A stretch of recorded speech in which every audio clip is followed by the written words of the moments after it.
Shortly before the next OPEC Plus meeting, there were rumors that the cartel would increase oil production. However, the group of oil producers decided the opposite. Earlier, OPEC Plus agreed to temporarily reduce oil production volumes. At the last meeting, the cartel was supposed to discuss deepening output cuts. Otherwise, it could easily return to the previous production volumes, and the deal was not extended. At the same time, Russia announced that it would continue fulfilling its oil output cut obligations until the end of December 2024. That the country decided to extend its voluntary oil production cut of 500,000 barrels per day.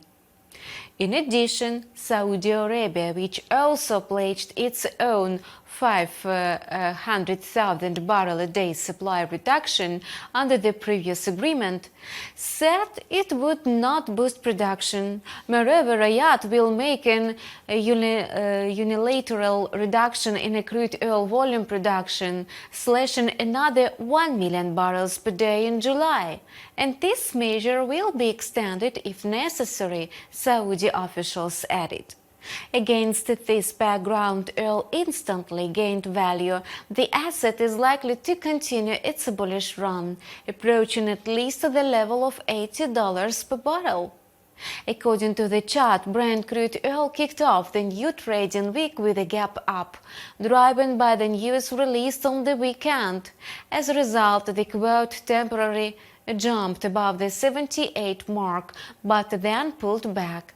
To extend gains and reach new price levels, the quote needs to consolidate above $79 per barrel.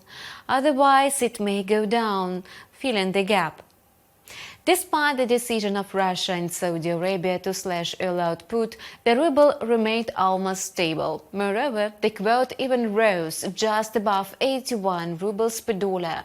And this is mainly because other OPEC members can safely increase production volumes.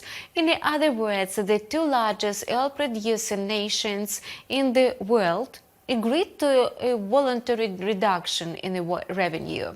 This measure is temporary, as other countries are not able to offset the volumes that Riyadh and Moscow can produce.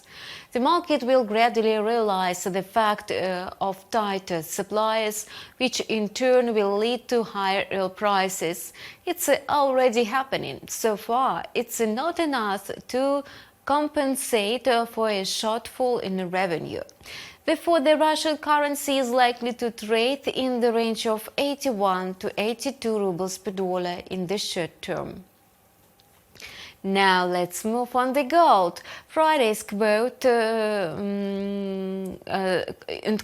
strong data on the US labor market led to a steep rally in the dollar. Given the inverse correlation between the dollar and gold, the latter immediately returned to the area of $1,940 per troy ounce.